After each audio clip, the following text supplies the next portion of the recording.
Hello,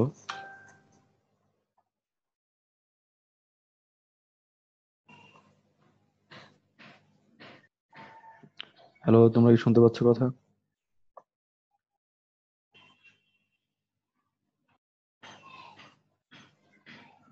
জি sir, শোনা যাচ্ছে।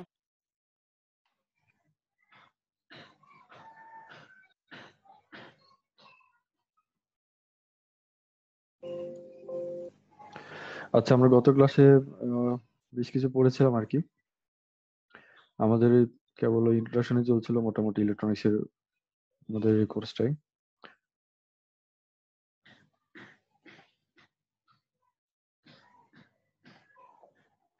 আমরা এই পর্যন্ত এগুলো দেখেছিলাম, তাই না? স্লাইডে আমরা কি বলেছিলাম যে বিভিন্ন ধরনের পার্টস, যেটা কিভাবে কি কাজ করে। একদম প্রথম থেকে যদি বলি, কোন পার্টসটা কি কাজ করে এটা বলেছি। এটা কিভাবে চেনা যাবে, বাজারে কিভাবে পাওয়া যায়, প্রতীক কি, এগুলো সবগুলো আমরা মোটামুটি একটা আইডিয়া নিয়েছি আর কি। এখানে কারো কোনো প্রবলেম আছে কিনা, কোনো পার্টস কিভাবে কাজ করে এটা বুঝতে সমস্যা, অথবা ইউনিটে অথবা বাজারে কিভাবে পাওয়া যায়, এগুলো নিয়ে কোনো প্রবলেম আছে কিনা। দেখো, আমরা এখনো সিলেবাসের মধ্যে ঢুকিনি আর কি, আমাদের কেবল এমনি বেসিক আলোচনা চলছে। আমরা সিলেবাসে ঢুকবো আর কি, তবে আমাদের এই কোর্সটা একটু মজার করার জন্য আমাদের এইটুকু আলোচনা করতেই হবে, কারণ তাছাড়া আমাদের কাছে কোর্সটা হয়তো একটু জটিল বলে মনে হতে পারে। তো যাতে মনে না হয় সে কারণে আমাদের এইটুকু অংশ নেওয়া মূলত। বলো একটু, তোমাদের কারো কোনো প্রবলেম আছে কিনা এদিকে?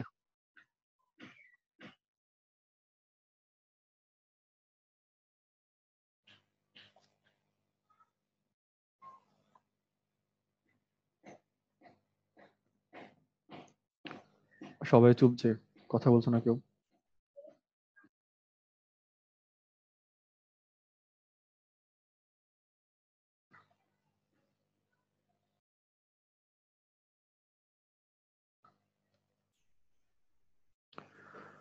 হ্যালো।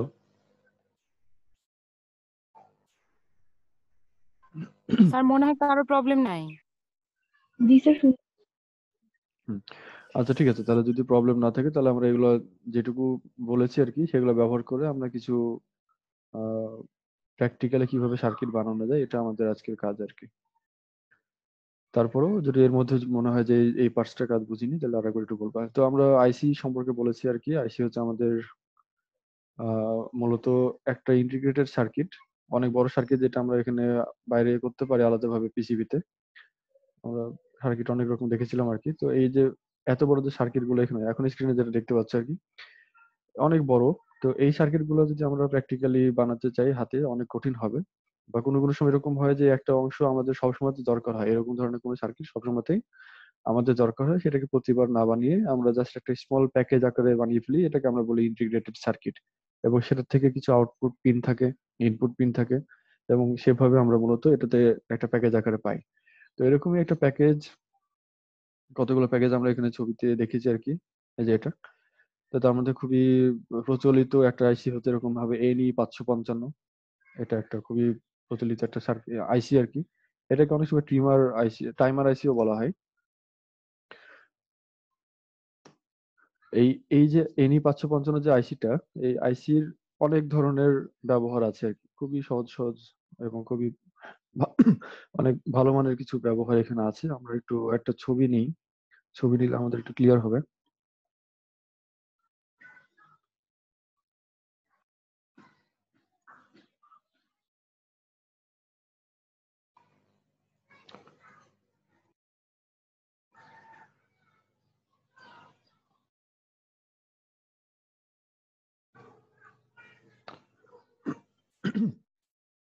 আচ্ছা, তো একটা ছবি তোমরা এখন কি দেখতে পাচ্ছ সম্ভবত।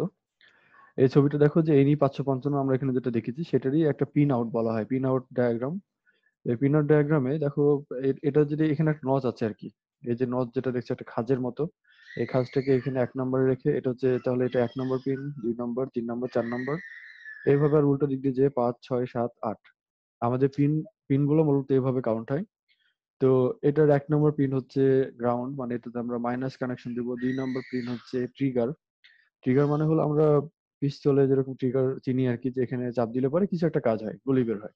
তো এখানে ট্রিগারটা হলো যে এই ট্রিগারে যদি আমরা কোনো একটা ভোল্টেজ সাপ্লাই দিই, তাহলে সার্কিটটা কোনো একটা আউটপুট আমাকে দিবে। এই যে 3 নাম্বার পিনটা যেরকম আউটপুট লিখেছে, তোমরা কি দেখতে পাচ্ছ কিনা?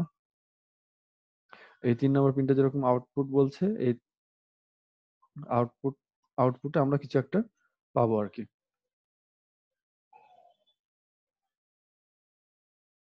আচ্ছা, এখন মনে হয় দেখতে পাচ্ছ কার্সরটা।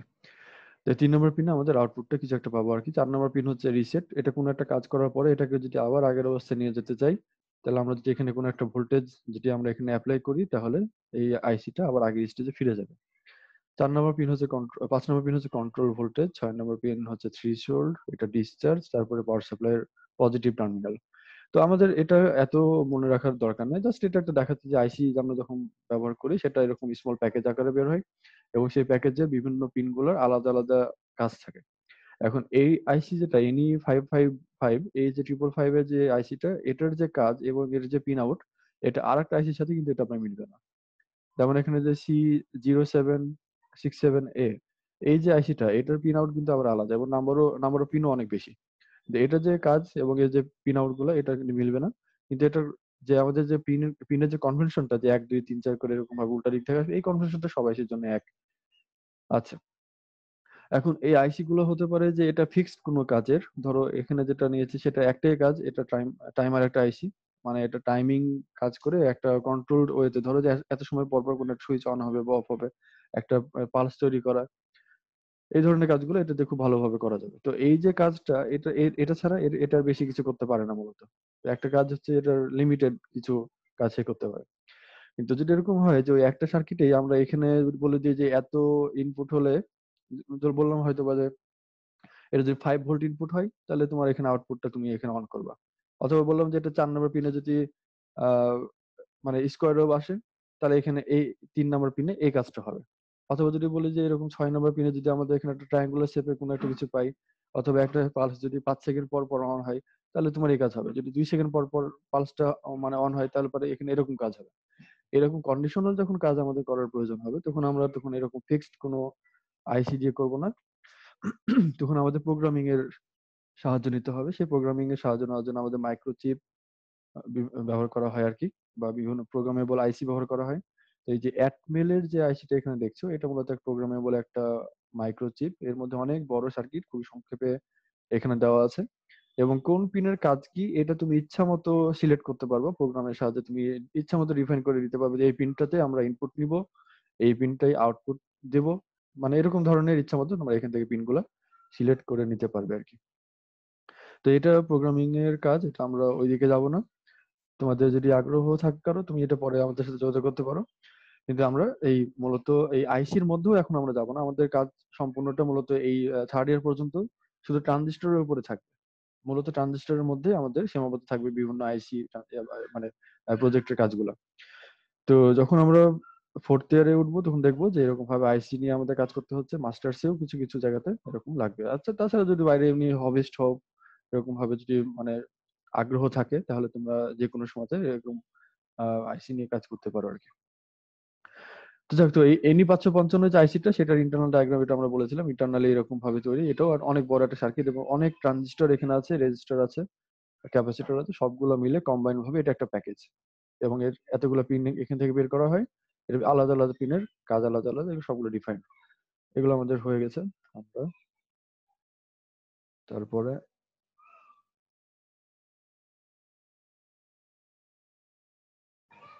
ইলেকট্রনিক্স এর সার্কিটের আমরা কিছু ব্যবহার আজকে দেখি আর কি। আচ্ছা, এখানে এই যে ফিগারটা দেখেছিলাম যে অনেক আহ হিজিমিজি একটা সার্কিট, অনেক জটিল মনে হচ্ছে আর কি।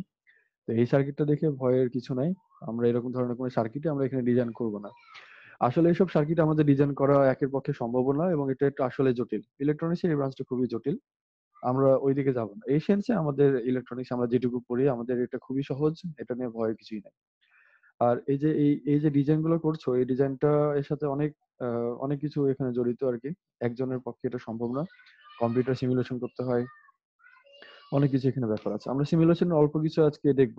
সিমুলেশন করে কিভাবে একটা সার্কিট তৈরি করা যায় এটা আমরা দেখব। এটাও জাস্ট এরকম ভাবে দেখেছি, কিন্তু এটা নিয়ে ভয়ের কিছু নাই। এটা জাস্ট একটা আইডিয়া দেওয়ার জন্য যে আমরা কোন জায়গাতে আছি আর কোন জায়গা পর্যন্ত যাওয়া সম্ভব। অনেকে আছে আমাদের ফিজিক্স থেকে পড়ে অনেকে বাইরে যে এরকম বিভিন্ন সার্কিট নিয়ে কাজ করছে, বিভিন্ন ইলেকট্রনিক্স কোম্পানির সাথে এরকম ভাবে কাজ করছে আর কি। তারা তারা এরকম ধরনের ডিজাইন করে, কোনো একটা কিছু মডিফাই করে, এগুলো করা সম্ভব আর কি। যাক, আমাদের স্মল কিছু প্রজেক্ট আমরা এখানে দেখি যে ইলেকট্রনিক্স এর কিছু প্রজেক্ট আমাদের সব প্রথমে আমরা দেখাচ্ছি একটা auto irrigation system, auto plant irrigation system.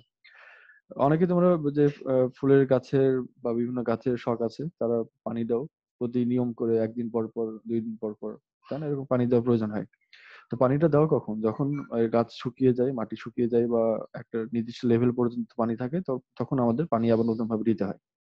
তো এই কাজটা তো আমাদের আহ একটাই কাজ যেটা বারবার করা হচ্ছে। আমরা রিপিটেটিভ কাজ করতে অভ্যস্ত না, মানে অভ্যস্ত কিন্তু আমাদের এটা ভালো লাগে না আর কি। আমরা সবসময় চাই যে ভ্যারিয়েন্ট কোনো কিছু কাজ করতে। তো যে কাজটা রিপিটেটিভ, এই কাজগুলো আমরা ইচ্ছা করলে পরে ইলেকট্রনিক্স এরকম ব্যবহার করে ইচ্ছা মতো করে ফেলতে পারি আর কি। এটা আমাদের একটা সুবিধা। যদি আমাদের মতো অলস হও তাহলে এই কাজটা সবাই করতে চাইবে আর কি। যাক, তো এটা হলো আমাদের একটা প্রোব। এই প্রোবটা আমরা ওই যে মাটি যেখানে আছে, মানে যেখানে পানি দিবে আর কি, ফুলের টবের মধ্যে এটা ডুবিয়ে রাখা হয়। তো পানি, জানো যে এটা, পানি কি বিদ্যুৎ পরিবাহী? তোমাদের কি মনে হয়, পানি কি বিদ্যুৎ পরিবাহী? জি স্যার, অল্প পানি পরিমাণ। বিদ্যুৎ প্রবাহিত। হ্যাঁ, বিদ্যুৎ পরিবাহিত পানি। পানি বিদ্যুৎ পরিবাহী স্যার না, পানি পিওর বিদ্যুৎ ওয়াটার পরিবাহী পানি না। বিদ্যুৎ প্রবাহী না স্যার। হ্যাঁ, এখানে একটা কথা আছে, পানি বিদ্যুৎ পরিবাহী না, আবার পানি বিদ্যুৎ পরিবাহী। পানি বিদ্যুৎ পরিবাহী না কখন? যখন এটা একদম বিশুদ্ধ পানি। যদি একদম বিশুদ্ধ পানি হয়, জাস্ট H2O ছাড়া আর কিছু নাই, তাহলে এটা হচ্ছে আমাদের মানে অপরিবাহী। এখানে কোনো তুমি কন্ডাকশন পাবা না ইলেকট্রিক্যাল। কিন্তু যদি এর মধ্যে কোনো ধরনের সামান্য পরিমাণও যদি আহ কোনো কিছু ভেজাল থাকে, কোনো কিছু মিক্স থাকে, বা কোনো সল্টের আয়ন থাকে, তাহলে অবশ্যই এটা খুব ভালো মানের বিদ্যুৎ পরিবহন করবে। বুঝছো কি? এটা দেখার জন্য তোমরা চেষ্টা করে দেখতে পারো আর কি। একদম পিওর ওয়াটার যদি কোনো জায়গায় পাও, মিনারেল ওয়াটার তো আবার এখানে দেওয়া হবে, তোমার এখানে ডিস্টিল ওয়াটার যেটা বলে আর কি, বা ডি আয়োনাইজড ওয়াটার যেটা পাওয়া যায় বাজারে, সেটার মধ্যে মানে সেটাকে তোমরা যে হিটার পাওয়া যায় না বাজারে, অনেক সময় চাটা বানাও, ওর মধ্যে জাস্ট দেখবে যে ওই যে কারেন্টের নেগেটিভ পজিটিভ কে নিয়ে যেয়ে ওর মধ্যে ঢুকিয়ে দিয়েছে, আর কিছু না, কোনো কয়েল নাই, কিছু নেই। তো যদি ওরকম ডিমিনারেলাইজড ওয়াটার ওই ইয়ার মধ্যে, আহ, ওই জারের মধ্যে রেখে যদি হিট হিট করতে দাও, দেখবে যে হিট হবে না, বা হলেও অনেক কম, মানে অনেক বেশি সময় লাগবে। অনেক বেশি সময় লাগবে, তার মানে হলো এখানে বিদ্যুৎ পরিবহন কিছুটা হলেও হচ্ছে। এখন হচ্ছে মানে হলো এটা পুরোপুরি ডিআয়োনাইজড ওয়াটার না, বা পুরোপুরি এটা বিশুদ্ধ পানি না, তার মানে ওর মধ্যে ভেজাল আছে আর কি। তো যাই হোক, যদি একদম পুরোপুরি বিশুদ্ধ পানি পাওয়া যায়, তাহলে দেখবা যে এটা নর্মাল পানি যতখানি সময় গরম হয়, ওই একই পরিমাণ পানি এটা গরম হতে অনেক বেশি সময় নেবে। আর তারপরে যদি সামান্য পরিমাণ, ধরো একদম 1 চিমটি পরিমাণ যদি লবণ অথবা চিনি যদি পানির মধ্যে যদি দিয়ে দাও, খুবই সামান্য পরিমাণ যদিও, তারপরে দেখবা যে এখানে অনেক বেশি পরিমাণে তখন আবার কারেন্ট ফ্লো শুরু হবে, মানে শব্দও করবে, এবং সেটা আবার খুবই তাড়াতাড়ি গরম হওয়া শুরু করবে। তার মানে হলো আমাদের এখানে যদি কোনো কিছু ভেজাল থাকে পানির মধ্যে, তাহলে সেটা বিদ্যুৎ পরিবহন করবে।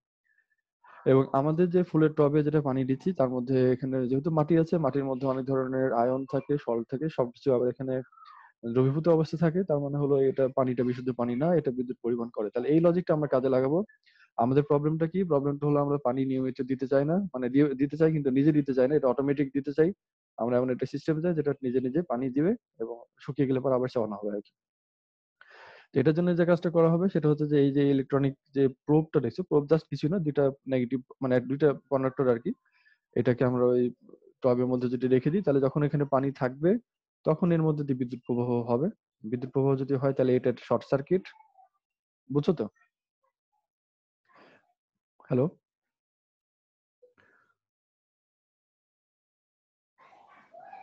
তোমরা শুনতে পাচ্ছ কি? জি স্যার, শোনা যাচ্ছে। আচ্ছা, হ্যাঁ, তাহলে এখানে একটু দেখো আমাদের সার্কিটটা মূলত এখানে দেখো দুইটা ট্রানজিস্টর আছে। আমরা একদম প্রোব থেকে শুরু করি, আমাদের এটা সহজ। তো যদি বিদ্যুৎ প্রবাহ হয় তাহলে এই দুই পিন শর্ট সার্কিটের মতো কাজ করবে, বা এর মধ্যে কারেন্ট ফ্লো হওয়ার একটা সুযোগ থাকবে, এবং সেটা প্রায় শর্ট সার্কিটের মতো মনে হবে। রেজিস্ট্যান্স থাকবে প্রায় কিলো ওহম রেঞ্জের রেজিস্ট্যান্স থাকবে, কিন্তু তারপরে এর মধ্যে দিয়ে কিলো ওহম হলেও কিন্তু কারেন্ট যায়। তো এখানে দেখো ব্যাটারির পজিটিভ টার্মিনাল হচ্ছে এটা, এখানে কি কানেক্টেড হয়েছে এটা? স্যার ফিগার পুরোপুরি দেখা যাচ্ছে না। ফিগার দেখা যাচ্ছে না? কি বলো, পুরোপুরি কাটছে দেখা কি? যাচ্ছে না, একটু ফিগার একটু উপরে তোলা লাগছে স্ক্রিনে। সবারই কি একই প্রবলেম হচ্ছে? না স্যার, দেখতে পাচ্ছি তো। দেখতে তো পাওয়ার কথা, তুমি সম্ভবত তোমার ওরিয়েন্টেশনটা চেঞ্জ করা লাগবে। এবার কি দেখতে পাচ্ছ তুমি? দেখো তো। জি স্যার, এবার দেখা যাচ্ছে।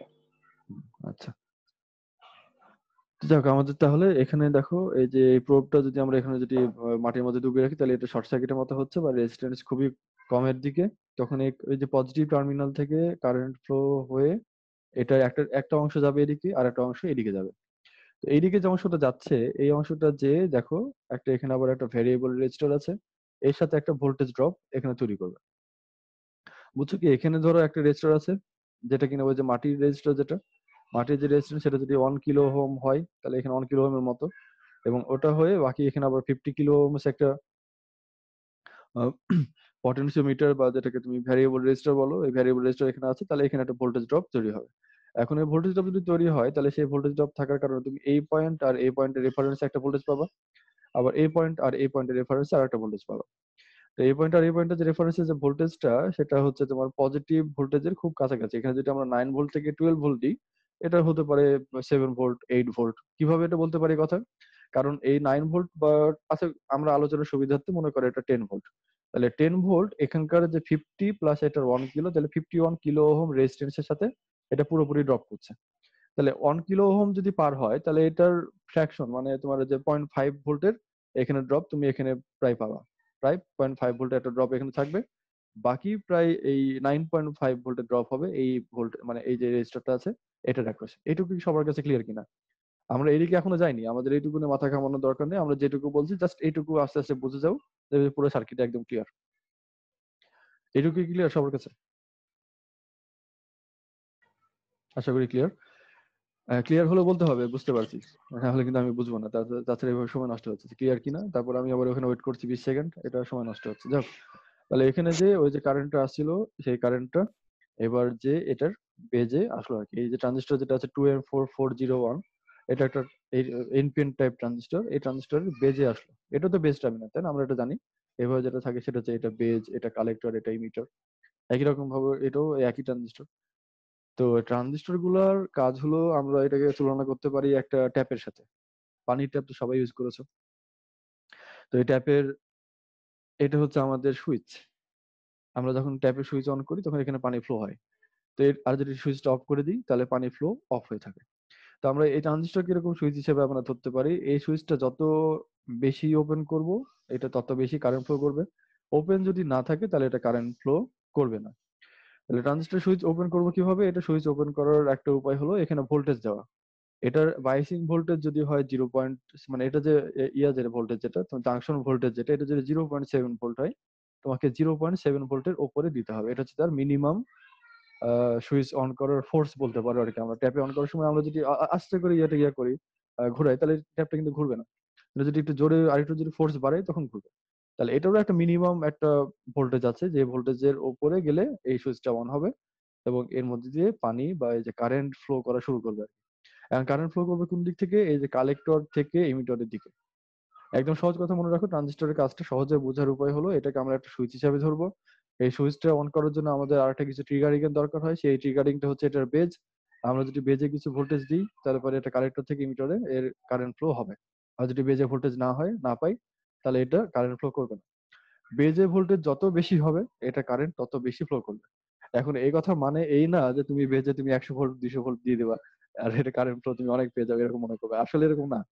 আমরা এখানে বেজে ভোল্টেজ যেটা দিব এটার রেঞ্জটা দেখো, এটা যদি আমাদের জাংশন ভোল্টেজ, এটা যদি সিলিকন টাইপের ট্রানজিস্টর যে হয় তাহলে এটা জাংশন ভোল্টেজ 0.7 ভোল্ট। এটা তোমরা জানো পিএন জাংশনের জাংশন ভোল্টেজ 0.7 ভোল্ট, এটা তোমরা জানো তাই না? ব্যারিয়ার ভোল্টেজ যেটা। তো এই যে এটা যদি 0.7 ভোল্ট এর হয় তাহলে আমরা এখানে 0.71 ভোল্টেজ যদি এখানে অ্যাপ্লাই করি তারপরে সুইচটা অন হবে, কিন্তু অন হলেও এটার অত বেশি ভালোভাবে ওপেন হচ্ছে না। আমরা যদি 0.7 এর জায়গায় আমরা যদি 1 ভোল্ট দিই তাহলে এটা একটু ভালো ওপেন হলো। 1 ভোল্টের জায়গায় যদি 1.2 ভোল্ট দিই আরো ভালো ওপেন হলো। কিন্তু এটা এরকম ভাবে আমরা 3 ভোল্ট পর্যন্ত নিয়ে চলে যাবো না, এটা 2 ভোল্টের মধ্যে মোটামুটি এটাকে সাপ্লাই রাখবো এবং এর বেশি এটাকে আমরা দিব না। সাপ্লাই যখন এটা অনেক বেশি ভোল্ট সেক্ষেত্রে আলাদা কথা, সাপ্লাই যদি আমরা এখানে 100 ভোল্টের যদি সাপ্লাই হয় সেই সার্কিটের জন্য আলাদা কথা। কিন্তু আমাদের কাজগুলো হয় সাধারণত 12 ভোল্ট 15 ভোল্ট এরকম ধরনের একটা সাপ্লাই ভোল্টেজ নিয়ে কাজ করি, এবং সেখানে বাইসিং ভোল্টেজে মানে এটা যে সুইচিং এর যে ট্রিগারিং যে ভোল্টেজটা এটা মোটামুটি 2 ভোল্টের মধ্যে সীমাবদ্ধ আর কি, এর বেশি যায় না। আর মিনিমাম কত, মিনিমাম ট্রিগারিং এর জন্য এই যে 0.7 ভোল্ট। তো যাক, আমরা এখানে যখন বললাম এরকম ভাবে একটা ভোল্টেজ ড্রপ হচ্ছে, তাহলে এখানে কত ভোল্টেজ পাচ্ছে? এখানে যদি 0.5 ভোল্টের ড্রপ হয়, কেন 0.5 ভোল্ট ড্রপ হলো? কারণ এখানে আমরা ধরে নিচ্ছি 1 কিলো ওহম একটা রেজিস্টার এখানে অ্যাপ্লাইড হচ্ছে এই যে এই মাটি থাকার জন্য। তাহলে এখানে 0.5 ভোল্টের ড্রপ হলে আমাদের এখানে এই 10 ভোল্ট থেকে আমরা এখানে তাহলে সাপ্লাই পাচ্ছি হলো মূলত কত ভোল্টের? এই বেস টু ইমিটারের যে ভোল্টেজ সেটা হচ্ছে দেখো প্রায় 9.5 ভোল্টের একটা সাপ্লাই তুমি এখানে পাচ্ছ। তাহলে এটা বেশ বড় একটা ভোল্টেজ এবং এটাকে খুবই ভালোভাবে ওপেন করার জন্য যথেষ্ট আর কি, এবং যথেষ্ট থেকে অনেক বেশি। আমাদের এখানে যদি এত ভোল্টেজ এখানে পাবে না, আর থেকে আরো কমই হবে, কারণ মাটির যে রেজিস্ট্যান্সটা সেটা আরো অনেক বেশি, মোটামুটি 5 কিলো ওহম তো হতেই পারে।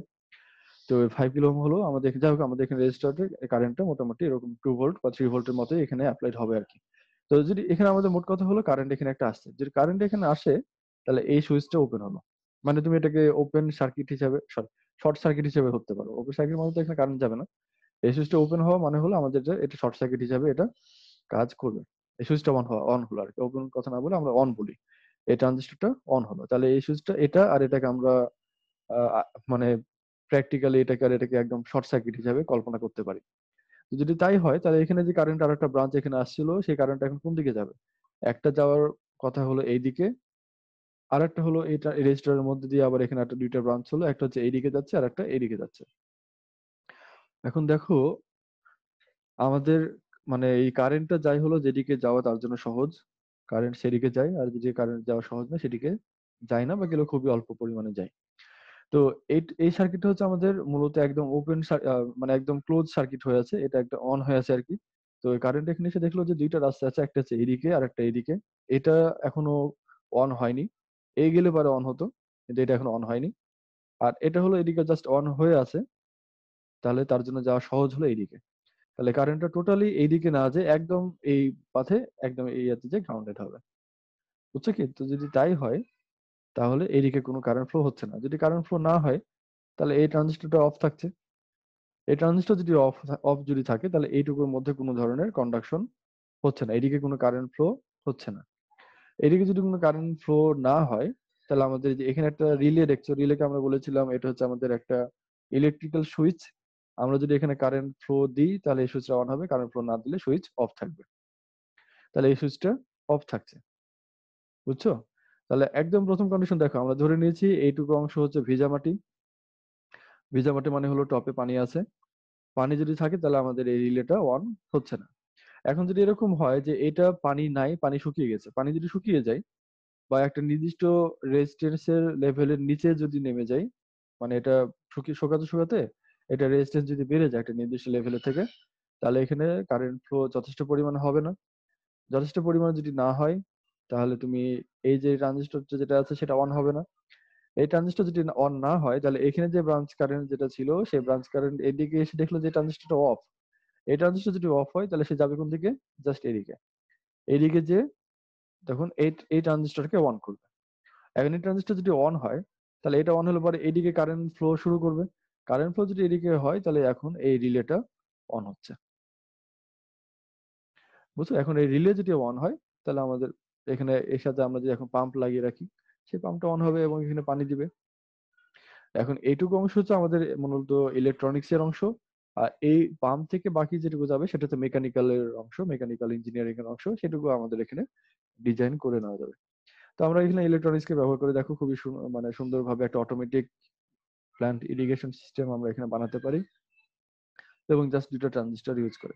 এখন এখানে ফাংশন কার কোনটা কি? এই যে রেজিস্টারটা দেখছো, একটা ভ্যারিয়েবল রেজিস্টার।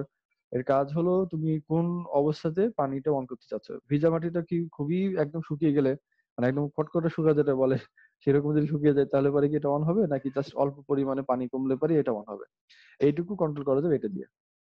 তুমি ধরো যে পানি মানে শুকাতে শুকাতে একটা লেভেল পর্যন্ত আসলো, তোমার মনে হচ্ছে যে এখন পানি দেওয়ার দরকার, তুমি এটাকে অ্যাডজাস্ট করে এমন পজিশনে রাখলা ভ্যারিয়েবলটা যাতে করে ওই পজিশনে পাম্পটা অন হয়।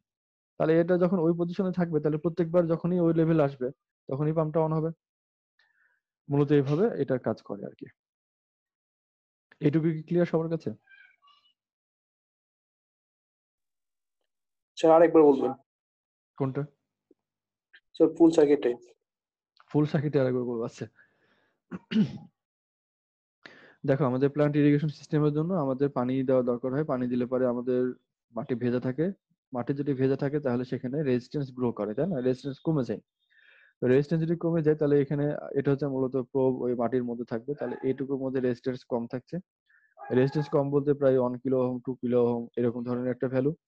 এখন এইটুকু যদি তুমি এখানে ওইরকম 2 কিলো ওহমের একটা যদি রেজিস্টর যদি এখানে কল্পনা করো, তাহলে এইটুকু যে 10 ভোল্ট বা 9 ভোল্ট যেটুকু ড্রপ, এটা মূলত এইটুকুর মধ্যে এই রেজিস্টরের মধ্যে অ্যাপ্লাই হচ্ছে, মানে ড্রপ হচ্ছে আর কি। একটা হচ্ছে এখানে 2 কিলো প্লাস এখানকার ম্যাক্সিমাম 50 কিলো। এটা জিরো হতে পারে, একদম জিরো থেকে 50 কিলোর মধ্যে যে কোনো ভ্যালু হতে পারে। হতে পারে এটা 2 মানে এখানে 2 ভোল্ট, এখানে মানে 2 কিলো, এখানে 2 কিলো। কারণ এখানে তুমি সিলেক্ট করে অ্যাডজাস্ট করে যে কোনো ভ্যালু এখানে সিলেক্ট করতে পারো। যদি তাই হয় তাহলে এইটুকুর মধ্যে 5 ভোল্টের ড্রপ, এইটুকুর মধ্যে 5 ভোল্টের ড্রপ, যদি এটা 10 ভোল্টের সাপ্লাই হয়। তো এখানে আমরা এখানে তখন যে যে কারেন্টে যাচ্ছিল সেটা যদি পাথ দেখো, তাহলে একটা অংশ যেতে পারে হলো এই দিক দিয়ে, আর একটা ব্রাঞ্চ যেতে পারে এই দিক দিয়ে।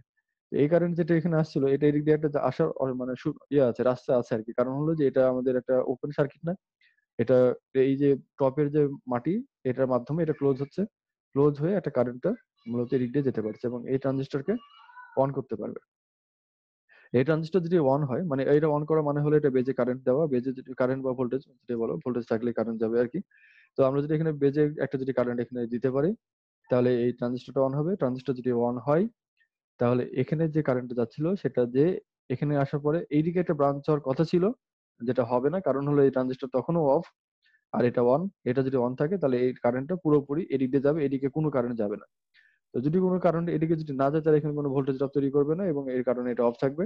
তাহলে টোটালি এটাই শুধু অন থাকছে, এটা অফ থাকছে এবং এটা অফ থাকার কারণে এইটুকুর মধ্যে দিয়ে মানে এই ব্রাঞ্চে আমাদের কোনো কারেন্ট ফ্লো তখন আমরা পাবো না। এখানে যদি কোনো কারেন্ট ফ্লো না থাকে তাহলে এই যে রিলেটা, এই রিলেটা অফ থাকবে।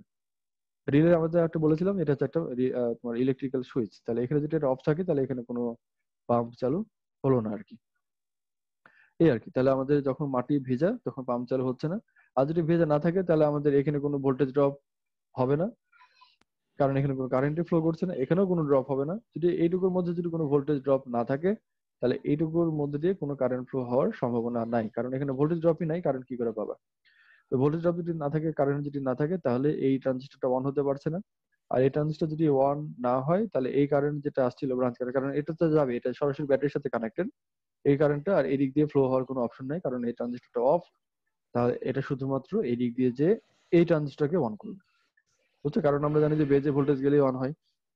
তাহলে এই ট্রানজিস্টরকে অন করবে। এটা যদি অন করে তাহলে এখানে কারেন্ট ফ্লো করবে এইটুকুর ব্রাঞ্চের মধ্যে এবং এই কারেন্টটা ফ্লো হলেই এইটুকুর মধ্যে একটা ড্রপ পাওয়া, এই ড্রপটা এই রিলেটাকে অন করবে।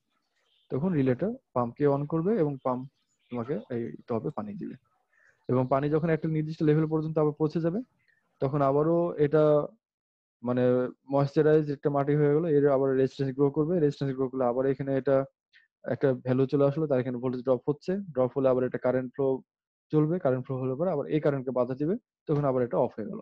তাহলে এই যে রিলেটা, এটা মানে এটা অটোমেটিক অন হচ্ছে এবং অটোমেটিক অফ হচ্ছে পানি টপে আছে কি নাই তার উপর ডিপেন্ড করে আর কি। বুঝছো? ক্লিয়ার হলো এবার? জি স্যার।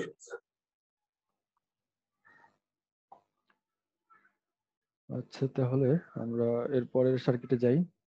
দেখো আমাদের এটা কিন্তু পরীক্ষায় থাকবে না আর কি, মানে আমরা এখানে যেটুকু পড়ালাম এগুলো আমাদের পরীক্ষায় থাকবে না, কিন্তু আমাদের পরীক্ষা যেগুলো থাকবে এগুলো বোঝার জন্য এটা মানে ধারণা থাকলে পরে খুবই সহজে বোঝা যাবে আর কি। তারপরে আমরা এরপরে সার্কিটে যাই। এটা হ্যাঁ, এটা তোমাদের পরীক্ষায় মোটামুটি থাকবে, সিঙ্গেল স্টেজ অ্যাম্পলিফায়ার। তো এই সিঙ্গেল স্টেজ অ্যাম্পলিফায়ারও দেখো আমরা ট্রানজিস্টর ব্যবহার করেছি, রেজিস্টর কিছু আছে, ক্যাপাসিটর আছে। আমরা এই পর্যন্ত যেগুলো ব্যবহার করেছি এগুলো সবগুলো পার্টস সম্পর্কে আমাদের ধারণা আমরা অলরেডি নিয়েছি আর কি। তো একটা সার্কিট বলতে সময় চলে গেল, দেখো তাহলে এখানে আমাদের সিঙ্গেল স্টেজ অ্যাম্পলিফায়ারে দেখো রেজিস্টর আছে এরকম ভাবে, এটা R1 R2 RL এবং এটা। তো এই R1 আর R2 যে রেজিস্টরটা, এটা মূলত ভোল্টেজ ডিভাইডার হিসেবে কাজ করছে। তো ভোল্টেজ ডিভাইডারটা এখানে কিছু ভোল্টেজ ড্রপ হবে, এখানে কিছু ভোল্টেজ ড্রপ হবে। তো এখানে যেটুকু ড্রপ হলো এটা দেখো এটা বেজে যাচ্ছে এবং এখানে কিছু একটা ভোল্টেজ এই RL এর সাহায্যে সামনে এখানে থাকছে। এটাকে আরএল বলা হচ্ছে কারণ হলো এটা লোড রেজিস্টার। আমাদের কালেক্টর থেকে আমরা সাধারণত আউটপুট নিই এবং আউটপুটের যে আমাদের রেজিস্টার থাকে এটাকে সাধারণত আমরা লোড রেজিস্টার নামে প্রকাশ করি আরকি। তো এই আরএলটা হচ্ছে আমাদের লোড রেজিস্টার। আর2 এবং আরই এটা হচ্ছে আমাদের এমিটার রেজিস্টার এটাকে বলতে পারো। তো এখানে যে আর1 এবং আর2 যেটা এটা হচ্ছে আমাদের ভোল্টেজ ডিভাইডার। এখানে যে কারেন্টটা আসছিল এই যে টোটাল ভিসিসি যে সাপ্লাইটা এটা থেকে যে মূলত এই দুইটা ব্রাঞ্চে এখানে ড্রপ হচ্ছে। এই ড্রপের এইটুকু অংশ যে ভোল্টেজ ড্রপ হবে সেটা মূলত কালেক্টর এবং বেজ এইটুকুর মধ্যে অ্যাপ্লাইড হচ্ছে, এইটুকু অংশ বাদ দিয়ে, কারণ এখানেও আবার ড্রপ আছে। এই ড্রপ মাইনাস এই ড্রপ সমান হচ্ছে এটা base to collector voltage. Base থেকে কালেক্টরের যে ভোল্টেজটা সেটা মূলত এখানকার ড্রপ এবং এখানকার ড্রপের বিয়োগফল। এইটুকু বুঝতে পারছি কিনা? আচ্ছা, বুঝতে পারছো মনে হয়। পারলেও বলবা, না পারলে বলবো পারছি না, আর পারলে বলবো যে পারছি। তাড়াতাড়ি বলবা। যাক, আর এখানে স্যার আবার একই রকম। আরেকবার একটু বুঝালে ভালো হতো। কোনটা? এই এটা ভোল্টেজ ড্রপ। জি স্যার, জি স্যার। আচ্ছা, তো দেখো আমাদের এখানে এটা হচ্ছে পজিটিভ টার্মিনাল। তো পজিটিভ টার্মিনালটা এখানে যাচ্ছে, তাহলে এটা পজিটিভ টার্মিনাল এবং এটা নেগেটিভ গ্রাউন্ড। এই চিহ্নটা মানে হলো আমাদের গ্রাউন্ড আর কি, তাই না? যেটাকে আমরা নেগেটিভ বলে থাকি আর কি, কিন্তু এটা আসলে নেগেটিভ না, আমরা এটাকে ভালোভাবে বলবো গ্রাউন্ড। যদি ডিসি হয় তাহলে গ্রাউন্ড, আর যদি এসি হয় তাহলে এটাকে বলবো নিউট্রাল। একটু কনভেনশনটা দেখো, আমাদের যদি যদি হয় ডিসি কারেন্ট, যদি হয় ডিসি কারেন্ট হলে এটাকে আমরা বলবো এটা গ্রাউন্ড, আর এটা হচ্ছে আমাদের ভিসিসি বা পজিটিভ সাপ্লাই ভোল্টেজ। আর যদি এসি কারেন্ট হয় তাহলে এটাকে আমরা বলবো লাইভ, আর এটাকে বলবো নিউট্রাল। তোমরা দেখবে যে ওই যে বাসা বাড়িতে এন এবং এল থাকে, এন মানে হচ্ছে নিউট্রাল আর এল মানে হচ্ছে লাইভ। যাও, আমরা এখানে আবার ফিরে আসি। তো এই পজিটিভ টার্মিনালটা এখানে আসছে এবং এই আরএল যে এর মান কি আর1 এর থেকে অনেক বেশি? না, আর এল এর মান কম, আর এল এর মান কম। কারণ এখানে যে ভোল্টেজ ড্রপ হবে তার থেকে এখানে কম ভোল্টেজ ড্রপ হতে হবে, কারণ এখানকার অ্যাপ্লাইড ভোল্টেজ হচ্ছে এটা মাইনাস এটা। তাহলে তুমি যদি এখানে বেশি ভোল্টেজ ড্রপ করে ফেলো, বেশি রেজিস্টার মানে কিন্তু ড্রপ বেশি, তাই না? বুঝছো তো? এবং এই আর1 এর ভ্যালু আর2 এর ভ্যালু থেকে বড়। এটা সাধারণত 56 কিলো মতো হয়, 48 কিলো মতো হয়। এটা হচ্ছে 1 কিলো, এটা হচ্ছে তোমার 4.7 কিলো মতো, এটা হচ্ছে এটাও 1 কিলো মতো বা 1 কিলো থেকে কম, এরকম ধরনের ভ্যালু এখানে হয়। তো যাই হোক, আমাদের এখানে যে ড্রপটা হবে সেটা দেখো, এটা পজিটিভ টার্মিনাল এবং এখানে ড্রপ হচ্ছে টোটাল এই প্রান্ত আর এই প্রান্ত যদি নাও তাহলে টোটাল ড্রপ হচ্ছে, এটা যদি আমরা 10 ভোল্ট সাপ্লাই দিই তাহলে এই দুই প্রান্তে 10 ভোল্ট ড্রপ হলো। এখন 10 ভোল্ট যদি এখানে ড্রপ হয়, এটা মনে করো 56 কিলো আর এটা হচ্ছে 4.7 কিলো, তাহলে 4.7 প্লাস এখানে 56, আমরা প্রায় 60 কিলো ওহম ধরে নিতে পারি। তো 60 কিলো ওহমের এইটুকু ড্রপ হচ্ছে, তাহলে এইটুকুর মধ্যে কতখানি হবে? এটা বেশি অংশ ড্রপ হবে কারণ এটা রেজিস্ট্যান্স কম, এটা রেজিস্ট্যান্স বেশি। যদি বেশি রেজিস্ট্যান্স বেশি drop, V equals to IR, তাই না? ভি ইকুয়ালস টু যদি আইআর হয় তার মানে হলো কারেন্ট একই থাকলে যদি রেজিস্ট্যান্স যদি এখানে বেশি হয় তাহলে এখানে বেশি ড্রপ হবে। এটা যদি রেজিস্ট্যান্স এখানে বেশি 56 কিলো ওহম এটার থেকে, তাহলে এটার ড্রপও এখানে বেশি হবে। তো হয়তো এখানে হতে পারে, মানে এটা ক্যালিব্রেশন করবা, আমরা ধরে নিতে পারি প্রায় এখানে হয়তো বা 10 ভোল্টের মধ্যে 7 ভোল্ট এখানে ড্রপ হচ্ছে, বাকি 3 ভোল্ট এখানে ড্রপ হচ্ছে, বা আরো কম বেশি হতে পারে। আর এখানে যদি এখানে রেজিস্ট্যান্সটা এখানে কম 1 কিলো ওহমের মতো, তাহলে এখানে আবার ড্রপ হবে খুবই কম, ধরে নিতে পারি এখানে 1 ভোল্টের মতো ড্রপ হলো। তাহলে এটা 7 ভোল্ট মাইনাস এখানকার 1 ভোল্ট, তাহলে 6 ভোল্টের এখানে তুমি অ্যাপ্লাই করতে পারছো বেস টু কালেক্টর। বুঝছো কি? এটা মাইনাস কেন করছি? কারণ এটাও পজিটিভ টার্মিনাল, এটাও পজিটিভ টার্মিনাল। তাহলে এখানে যখন আমরা অ্যাপ্লাই করছি তাহলে এটা অ্যাপ্লাই হচ্ছে মূলত এইটুকু অংশ, মানে এটা এটা যদি আমরা এটার রেসপেক্টে গ্রাউন্ড যদি ধরে নিই, মানে এটা রেসপেক্টে এটা যদি গ্রাউন্ড ধরে নিই, কারণ এর রেসপেক্টে আমরা এটা ভোল্টেজ মাপছি, এটা রেসপেক্টে এই পয়েন্টের ভোল্টেজ মাপছি, তাহলে এটা আমাদের গ্রাউন্ড ধরে নিতে পারি এক্ষেত্রে, ভার্চুয়াল গ্রাউন্ড। আর এটা হচ্ছে আমাদের পজিটিভ সাপ্লাই। তাহলে এই ভার্চুয়াল গ্রাউন্ডের রেসপেক্টে এই পয়েন্টের ভ্যালু হচ্ছে 7 ভোল্ট, কথার কথা। এই পয়েন্টের রেসপেক্টে এই পয়েন্টের ভ্যালু কত হবে? 7 থেকে এইটুকু অংশ বাদ দিবা, এইটুকু অংশ কতখানি? যেটার ভ্যালু কিনা এর রেজিস্ট্যান্সের সমান। বুঝছো? এই কারণে আমরা মূলত বাদ দিচ্ছি। এখন এটা যদি আবার নেগেটিভ টার্মিনাল এটা হতো আর কি, মানে এটা এখানের সাথে ডাইরেক্টলি কানেক্টেড না থেকে এটা যদি নেগেটিভ টার্মিনাল এখানে দিতাম তখন কিন্তু আমরা এটাকে আবার যোগ করতাম, কিন্তু এটা আমাদের এখানে হবে না। এটা আমরা এখানে যেহেতু পজিটিভ টার্মিনাল এখানে দিয়েছি দুইটাই, এই কারণে আমরা মূলত এটা বিয়োগ করছি। টোটালি কত ভোল্টেজ অ্যাপ্লাই করা হচ্ছে। ক্লিয়ার হলো কি তোমার কাছে? জি স্যার। আচ্ছা, তাহলে আমরা মূলত এই ভোল্টেজ ডিভাইডারটা অ্যাপ্লাই করে আমরা এখানে একটা বায়াস করছি। যে আমরা জানি যে ট্রানজিস্টরকে কাজ করানোর জন্য এটাকে বায়াসিং করানো দরকার হয়, এটাকে ফরওয়ার্ড বায়াস বা রিভার্স বায়াস করতে হয়। তো ট্রানজিস্টর সম্পর্কে তোমাদের কি পড়ানো হয়েছে কি? তোমরা কি পড়েছো এর আগে এই ফরওয়ার্ড বাইস রিভার্স বাইস? জি স্যার, পড়ানো হয়েছে। সেকেন্ড ইয়ারে পড়েছো তাই তো? জি স্যার। হ্যাঁ, তো তাহলে তো এটা অনেকখানি জানো। তাহলে আমাদের এখানে ফরওয়ার্ড বায়াস করতে হয়, রিভার্স বায়াস করতে হয়, মানে যে কোনো একটা বায়াসিং না হলে কোনো ট্রানজিস্টর কাজ করে না। এখন এটা বায়াস হতে পারে ফিক্সড বায়াস, অথবা আরো কিছু ধরনের বায়াসিং মেথড আছে। তো আমাদের এখানে যেটা ইউজ করেছি সেটা হচ্ছে ফিক্সড বায়াস। এটা হচ্ছে আমাদের মূলত কোনো ধরনের বায়াসিংটা চেঞ্জ হবে না। আর যদি ফিক্সড বায়াস না হলে অন্য যে বায়াসিং কন্ডিশন যেগুলো, এটা আমরা পরে সিলেবাসের মধ্যে ঢুকলে পড়বো আর কি। তো সেখানে দেখা যাবে কি, যদি আমাদের সার্কিটের মানে বাইরে কোনো কারেন্ট যদি চেঞ্জ হয়, তাহলে বায়াসিং কারেন্টও চেঞ্জ হয়ে যায়, কারেন্ট ভোল্টেজও চেঞ্জ হয়ে যায়। কিন্তু এখানে আমাদের এক্সটার্নাল কোনো কিছু এটার বায়াসিং কারেন্ট ভোল্টেজ এটা চেঞ্জ করতে পারবে না, কারণ এটা ফিক্সড বায়াস এখানে করেছি। কারণ একদম এটা পজিটিভ টার্মিনাল এবং নেগেটিভ টার্মিনাল সরাসরি এটা বায়াসিং ইয়ার সাথে, নেটওয়ার্কের সাথে জড়িত। তো এটা ফিক্সড বায়াস, এটা একটা। তো এইটুকু মূলত এর কাজ। এই বায়াসিং এর জন্য এই 4টা রেজিস্টর মূলত এখানে কাজ করছে। তার মধ্যে এটা লোড রেজিস্টর, এবং এই আরইটাকে বলা হয় থার্মাল রানওয়ে অ্যাভয়েড করার জন্য এটা ব্যবহার করা হয়। থার্মাল রানওয়ে কি, এটা তোমরা সামনে আরো পড়বা, তাও এখানে সংক্ষেপে বলি। এখানে যদি আমরা কারেন্ট ফ্লো করি, কারেন্ট ফ্লো করলে পরে এটা এই ভিতরে কিছু কারেন্ট ফ্লো পাবা।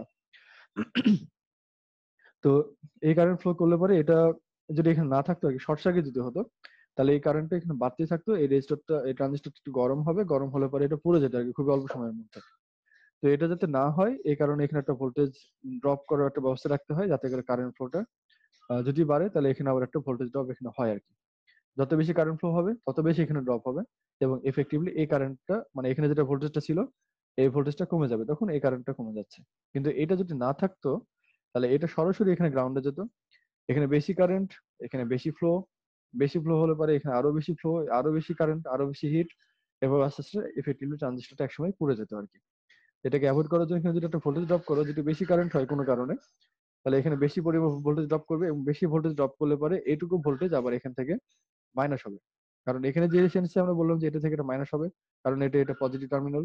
একই সাথে এটা একটা নেগেটিভ টার্মিনাল, তাই এখানে বেস টু ইমিটার যে ভোল্টেজ, এই ভোল্টেজটা মূলত এটার ভোল্টেজ, মানে এই পয়েন্ট আর এই পয়েন্টের ভোল্টেজ মাইনাস এই পয়েন্ট আর এই পয়েন্টের ভোল্টেজ, বুঝছো কি? তাহলে এখানে বেশি ভোল্টেজ ড্রপ হলে এটা ভোল্টেজ এখানে কমে যাচ্ছে। মূলত এইটুকু হচ্ছে এর কাজ। এখন এটার সিঙ্গেল স্টেজ অ্যাম্পলিফায়ার বলছি, এটাকে আমাদের কাজ হলো এটাকে অ্যাম্পলিফাই করতে হবে। এটাকে সিঙ্গেল স্টেজ কেন বলছি, কারণ হলো এটা একটা স্টেজ আছে বা একটা ট্রানজিস্টর আছে বলে এটা সিঙ্গেল স্টেজ বলছি। আমরা যদি এখানে কোনো একটা সাপ্লাই দিই, এই সাপ্লাই দিলে পরে এটা যে মূলত এটা বেঁচে যাবে। এখন সাপ্লাই ভোল্টেজ যখন কম, সাপ্লাইতে একটা সিগন্যাল হবে, মনে করো এরকম ভাবে একটা ইনপুট, একটা সিগন্যাল এরকম। এটা যেটা সিগন্যাল, যেটা এটা ভোল্টেজ কিন্তু ভ্যারি করে। দেখো এটা ভোল্টেজ একদম এরকম লেভেল থেকে আসছে, উপরে যাচ্ছে, আবার কমছে, আবার বাড়ছে, এরকম ভ্যারি করছে। এটা যদি ভ্যারি করে, তাহলে দেখো এখানে এটা বলেছিলাম এটা একটা সুইচ হিসেবে কাজ করে। এটা যত বেশি ভোল্টেজ দিবা এই সার্কিটটা, সুইচটা তত বেশি ক্লোজ হবে, তত বেশি এটা কারেন্ট ফ্লো করবে বা তত বেশি কন্ডাকশনে যাবে। তো এখানে যদি ভোল্টেজ মানে কেবল 0 থেকে আস্তে আস্তে বাড়ে, 0.7 একটু উপরে উঠলো, 0.7 উপরে উঠলে পরে কেবল এটা অন হওয়া শুরু করবে, অল্প পরিমাণে কারেন্ট এখানে ফ্লো হবে, অল্প পরিমাণে কারেন্ট ফ্লো হলো। আরেকটু যদি বাড়ো, তাহলে এটা আরেকটু ওপেন হলো, আরেকটু বেশি পরিমাণে কারেন্ট গেল, আরেকটু যদি বাড়ো আরেকটু বেশি যাবে। এইভাবে আস্তে আস্তে এদিকে কারেন্ট ফ্লো হওয়া শুরু করলো। এখন দেখো আমরা এটা সাপ্লাইটা নিচ্ছি কোথায়? সাপ্লাইটা নিচ্ছি হলো এটার গ্রাউন্ডে এবং এটার কালেক্টরে। তো যদি এখানে ভোল্টেজটা বাড়তে বাড়তে মূলত এই পর্যন্ত যদি চলে যায়, আমরা এখানে ধরে নিতে পারি ট্রানজিস্টর একদম পুরোপুরি অন হয়েছে এবং সম্পূর্ণ ফ্লো এখানে ভালো মতো হচ্ছে। যদি সম্পূর্ণটা এখানে ফ্লো হয়, তাহলে এটার মধ্যে ভোল্টেজ ড্রপ কত বলতে পারবা? এটা কালেক্টর আর ইমিটারের ভোল্টেজ ড্রপ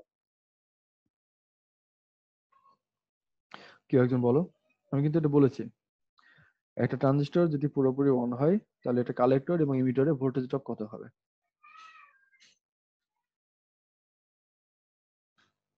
কেউ পারবো না? চেষ্টা করো, ভুল হতে পারে, সমস্যা নেই, আমরা ভুল হলে কোনো কিছু মাইন্ড করবো না। স্যার সমান হবে না স্যার। ভোল্টেজ ড্রপ মানে এটা ভ্যালু বলতে হবে। তুমি কি ভোল্টেজ সমান হবে তাই বলছো?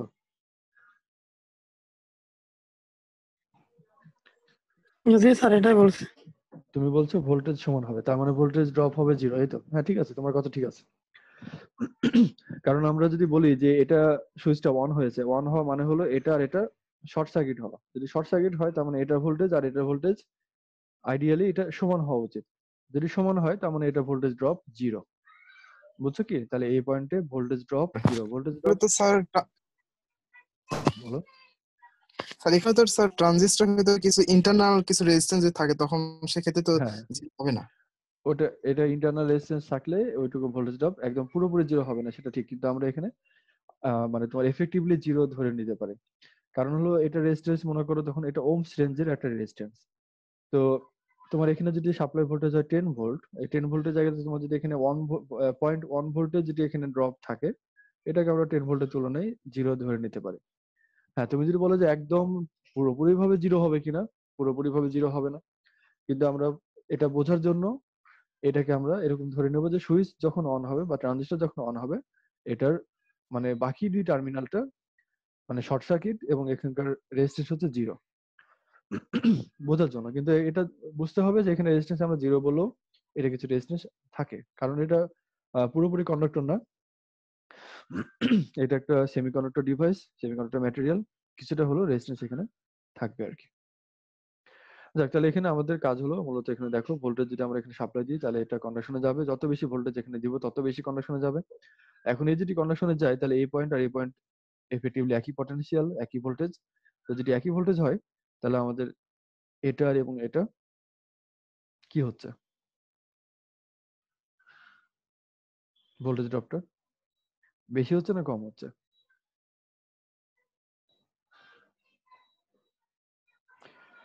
দেখো আমরা এখানে আউটপুটটা যদি নিই এটা এবং এটার রেসপেক্টে, তাহলে ওয়েবসাইটটা এক রকমের হবে। আউটপুট নিই যদি এটা এবং এটার রেসপেক্টে যদি নিই, তাহলে ওয়েবসাইটটা হবে উল্টা। মানে আমরা এখন যেটা দেখছি সেটা মূলত গ্রাউন্ডের রেসপেক্টে এই কালেক্টরের ওয়েবসাইটটা কেমন হয়। আমরা যখন ভোল্টেজ বাড়াচ্ছি আস্তে আস্তে, এটার ফ্লো বাড়ছে এবং ফ্লো যদি এখানে বাড়ে তাহলে এটা মূলত এ পয়েন্ট, যেটা এ পয়েন্টটা এর কাছাকাছি যাচ্ছে, মানে তোমার কি বলে এটা গ্রাউন্ডের কাছাকাছি ভোল্টেজ একটা যাচ্ছে আর কি। যদি গ্রাউন্ডের কাছাকাছি ভোল্টেজ যদি যায় তাহলে আমাদের এই দুই পয়েন্টের যে পটেনশিয়াল ড্রপ এটা বাড়ছে। বুঝছো? আমরা যদি এখানে বেশি পরিমাণে যদি অল্প পরিমাণে যদি এখানে কারেন্ট দিই তাহলে ওই অল্প পরিমাণে কারেন্ট দিলে এখানে ফ্লো রেটটা অনেক বেশি পরিমাণে বাড়বে। এটা লোড রেজিস্ট্যান্সে অনেক বেশি পরিমাণে কারেন্ট ফ্লো করবে, মানে অনেক বেশি কারেন্ট মানে অনেক বেশি ভোল্টেজ ড্রপ। তো অনেক বেশি ভোল্টেজ যদি এখানে ড্রপ হয় তাহলে এখানে অল্প ড্রপে আমরা এখানে বেশি পরিমাণে ড্রপ করাতে পারছি। তো এটাই আমাদের মূলত অ্যাম্পলিফিকেশনের কাজ। আমরা যে অল্প পরিমাণ ভোল্টেজ দিয়ে আমরা এখানে বেশি পরিমাণ ভোল্টেজ পেতে চাই। কিন্তু আমাদের সবসময় মনে রাখতে হবে বেশি পরিমাণ ভোল্টেজ পাবো, কিন্তু সেটা কত ভোল্টেজ হতে পারে ম্যাক্সিমাম।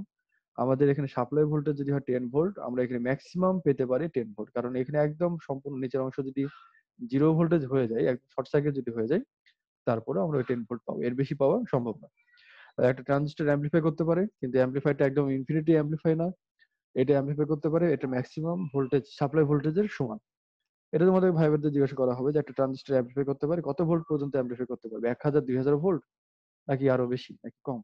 তোমাদের অ্যান্সার কি হবে? অ্যান্সার হবে এটা ম্যাক্সিমাম সাপ্লাই ভোল্টেজ যত, এটা তত ভোল্ট পর্যন্ত অ্যাম্পলিফাই করতে পারবে, এর থেকে বেশি ভোল্টের অ্যাম্পলিফিকেশন এটা তো সম্ভব না।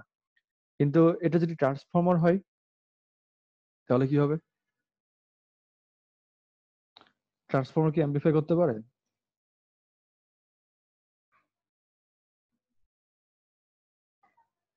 কথা বলো, এই কথা না বলে তো হবে না। এতজন আছে প্রেজেন্ট, 26 জন, সেটা একজনের স্যার কথা বলে ভোল্টেজ না। বাড়াতে পারে ট্রান্সফরমার। হ্যাঁ, ভোল্টেজ বাড়াতে পারে, তাহলে ভোল্টেজ অ্যাম্পলিফাই করতে পারে। সহজ কথা, জি তাই স্যার। না? এটা ভয়ের কিছু নাই তো, সাহস নিয়ে বলো। একটা ট্রান্সফর্মার ভোল্টেজ বাড়াতে পারে, কারেন্ট বাড়াতে পারে, তার মানে একটা ট্রান্সফর্মার একটা অ্যাম্পলিফায়ার হিসেবে কাজ করতে পারে। কিন্তু বিষয় হলো ট্রান্সফর্মারের অ্যাম্পলিফিকেশন আর এটার অ্যাম্পলিফিকেশন এক না। ট্রান্সফর্মার এসি ছাড়া কাজ করতে পারবে না, কিন্তু এটা আমাদের ডিসি তে কাজ করে। তারপরে কথা হলো এই ট্রান্সফর্মারের যে অ্যাম্পলিফিকেশন, এটাতে আমাদের পাওয়ার কনস্ট্যান্ট রাখতে হয়। ট্রান্সফর্মারের যে অ্যাম্পলিফিকেশন হয় এটাতে আমাদের একদম বেসিক প্রিন্সিপাল যেটা, সেটা হচ্ছে এটা পাওয়ারকে মানে প্রাইমারি পাওয়ার এবং সেকেন্ডারি পাওয়ার অবশ্যই ইকুয়াল হতে হবে, এটা কখনো কম বেশি হওয়া যাবে না। কিন্তু আমাদের প্র্যাকটিক্যালি কমে যায়, কখনো বেশি হয় না। এটা অবশ্যই প্র্যাকটিক্যাল লসের কারণে কমে যায়, কিন্তু আমাদের যদি কোনো লস না থাকতো তাহলে এটা পুরোপুরি ইকুয়াল হতো আর কি। কিন্তু এই ট্রানজিস্টরে এটাতে পাওয়ার সমান থাকে না, এটা পাওয়ার বাড়ানো যায়। আমরা এটা পাওয়ার অ্যাম্পলিফাই করতে পারি, এটাতে ইনপুটে যে পরিমাণ পাওয়ার দিব আউটপুটে তার থেকে বেশি পরিমাণে পাওয়ার আমরা পাবো আর কি, পেতে পারি ট্রানজিস্টর থেকে। এটা মূলত একদম বেসিক পার্থক্য ট্রানজিস্টর এবং ট্রান্সফরমারের মধ্যে। ট্রান্সফরমার পাওয়ার অ্যাম্প্লিফাই করতে পারে না, এ শুধু ভোল্টেজ এবং কারেন্ট অ্যাম্প্লিফাই করে, কিন্তু ট্রানজিস্টর অ্যাম্প্লিফাই করতে পারে পাওয়ার অ্যাম্প্লিফাই মানে কারেন্ট ভোল্টেজ সবগুলো এখানে অ্যাম্প্লিফাই করতে পারে ট্রানজিস্টর। কিন্তু এটা কত পর্যন্ত আবার অ্যাম্প্লিফাই করতে পারবে সেটা আবার তোমার সোর্সের উপরে ডিপেন্ড করবে, সোর্স কত ভোল্টেজ তার উপরে এটা আবার ডিপেন্ড করবে, এই আর কি। তো এই সিঙ্গেল স্টেজ অ্যাম্প্লিফায়ার আমরা এখানে তাহলে অল্প পরিমাণ যদি কোনো সিগন্যাল দিই আমরা যে কোনো কিছু, তাহলে এটার আউটপুটে এখানে যেটা একটা স্পিকার লাগিয়ে দিই, তাহলে সেখান থেকে আমরা অনেক স্ট্রং সাউন্ড শুনতে পাবো। এটা উইক কোনো একটা সিগন্যাল থেকে স্ট্রং এখানে সাউন্ড আমরা পাবো আর কি। সবার কাছে কি এটা ক্লিয়ার? এটা ক্লিয়ার জি স্যার, জি স্যার। মোটামুটি হয়েছে কিনা? আচ্ছা, স্যার ওখানে মোটামুটি ক্যাপাসিটরের কাজ কি? এই ক্যাপাসিটরটা নাকি এটা? হ্যাঁ, এই আচ্ছা, যে এটা বলা প্রথমটা। হয় এটা না C1। তাহলে এখানে জি স্যার। দেখো এটা আমাদের সিগন্যালটা সরাসরি যদি আমরা এখানে দিতাম তাহলে পরে আমাদের মনে হচ্ছে যে এটা সব থেকে ভালো কাজ হতো। কারণ হলো যে ক্যাপাসিটর তো আমরা জানি যে একটা লেভেল পর্যন্ত কন্ডাকশনে যায়, মানে যখন কারেন্ট ভ্যারি করে তখন কন্ডাকশনে থাকে, কারেন্ট ভ্যারি করা বন্ধ করে দিলে পরে কোনো সিগন্যাল যায় না। তাহলে এখানে মনে হতে পারে যে ক্যাপাসিটর না দিলে পরে মনে হয় আমার একটু ভালো অ্যাম্পলিফিকেশন হবে, এরকম ধারণা আসলে আমারও ছিল একসময়, মানে যখন ছোট ছিলাম আর কি। তো যাক, তাহলে এখানে ওই ক্যাপাসিটরের কাজ হচ্ছে মূলত এটা এই এসি এখানে যেতে দেওয়া, ডিসি ব্লক করা। এটা হ্যাঁ, তোমার এই ধারণা যদি থেকে থাকে যে এখানে যদি ক্যাপাসিটর না থাকে তাহলে এটা আরো বেশি সিগন্যালটা যেত ভালোভাবে, হ্যাঁ এটা ঠিক যে এটা যেত, কিন্তু আমাদের কিছু এটা যে আর কিছু অসুবিধা আমাদের ফেলতো। কারণ এই যে সিগন্যাল যেটা আমরা দিচ্ছি ইনপুট সিগন্যাল, এটা তো কোনো একটা সার্কিট থেকে নিয়ে আমরা এখানে দিতে পারি। তো এই সার্কিটের মধ্যে আবার নিজস্ব ওখানকার মানে এটার বাইসিং ভোল্টেজ থাকবে, ওর নিজের সাপ্লাই ভোল্টেজ থাকবে, মানে ওখানে ডিসি ভোল্টেজ একটা প্রেজেন্ট আছে। তো তুমি যদি এখানে এটা ক্যাপাসিটর না দিতে তাহলে ওই এই তার দিয়ে এই ডিসি কারেন্টটা এই পর্যন্ত চলে আসতে পারতো। তো এখানে যদি ডিসি কারেন্ট চলে আসে তাহলে দেখো যে বায়াসিং যে কন্ডিশনটা সেটা কিন্তু আর একই থাকলো না, তাহলে এটা বায়াসিং কন্ডিশনে এবার চেঞ্জ করে ফেলছে এই সার্কিটে। তো এটাকে ব্লক করার জন্য এটাকে এই ক্যাপাসিটরটা রাখা হয়, এটাকে বলা হয় ডিসি ব্লকিং ক্যাপাসিটর। বুঝছো, এসি অনটা হচ্ছে আমাদের ডিসি ব্লকিং ক্যাপাসিটর। আমাদের এখানকার ইনপুটের সার্কিটে যদি কোনো ডিসি কারেন্ট এখানে আসার ব্যবস্থা থাকে, মানে থাকে আর কি, থাকবেই যে কোনো সার্কিটে থাকে, তো সেই ডিসি কারেন্টটা ব্লক করার জন্য এই ক্যাপাসিটর দেওয়া হয়। এবং এখানে যে এসি সিগন্যাল যেটা, এই এসি সিগন্যাল এখানে খুব ভালোভাবে এই ক্যাপাসিটর দিয়ে যেতে পারে। তাহলে আমাদের যে সিগন্যালটা অ্যাম্প্লিফাই করা দরকার এটা এসি সিগন্যালই হয়। তাহলে এসি সিগন্যাল আমাদের অ্যাম্প্লিফাই করতে হলে এটাকে আমাদের এই পাশে পাঠাতে হবে। এটা পাঠানোর জন্য কোনো এখানে প্রবলেম করছে না, বরং এটা একদম ফিল্টারের মতো কাজ করছে। এসি যেতে দিচ্ছে কিন্তু ডিসিটা এটাকে ব্লক করে দিচ্ছে। তাহলে খুব ভালোভাবে সিগন্যালটা এখানে অ্যাম্প্লিফাই করতে পারবে তারপরে, এটাই মূলত এর কাজ। এবং এই একই রকমের একটা ক্যাপাসিটর এখানেও থাকে, এই আউটপুট সিগন্যাল যে আমরা যেটা নিচ্ছি এখানে একটা এরকম ভাবে এই আউটপুটের ডিসি ব্লকিং ক্যাপাসিটর এখানেও একটা থাকে। কারণ হলো যে ইনপুটে যে আমাদের যে সার্কিট যেটা অ্যাম্প্লিফিকেশন সার্কিট যেটা, এটা ডিসি কারেন্ট যেন আমাদের এদিকে বাইরে না যায়, আউটপুটে যেন এটা ডিসি কারেন্ট না যায়, এই জন্য আবার এখানে ডিসি ব্লকিং একটা ক্যাপাসিটর এখানে আউটপুটেও থাকে। তোমরা প্র্যাকটিক্যালি এটা আউটপুটে একটা ক্যাপাসিটর দেখবা। আর এখানে যে ক্যাপাসিটরটা থাকে এটা মূলত এটাতে যদি কোনো একটা এসি কারেন্ট মানে এখানে যে এসি সিগন্যাল যেটা যাচ্ছে, ওই এসি সিগন্যাল এখানে যাওয়ার পাশাপাশি কিছু অংশ এদিকেও যায়। এখন এদিকে যদি কিছু অংশ যায় তাহলে এই অংশটা আবার কি করবে, এখানে আবার একটা মানে মানে তৈরি করতে পারে, একটা হ্যাম্পার তৈরি করতে পারে, সেটাকে আবার এসিটাকে আমাদের গ্রাউন্ড করা দরকার। ওই এসি গ্রাউন্ড করার জন্য এখানে আর একটা ক্যাপাসিটর দিয়ে এটাকে গ্রাউন্ডের সাথে দিয়ে দেওয়া হয়েছে। ওইখানে যদি কোনো এসি যদি কোনোভাবে এখানে এই মিটার পর্যন্ত চলেও আসে তাহলে এটা এই মিটার দিয়ে এটা গ্রাউন্ডেড হয়ে যাবে এবং আমাদের মূল সার্কিটে কোনো এফেক্ট পড়বে না। বুঝছো, এই হচ্ছে আমাদের মূলত এই ক্যাপাসিটর গুলোর কাজ।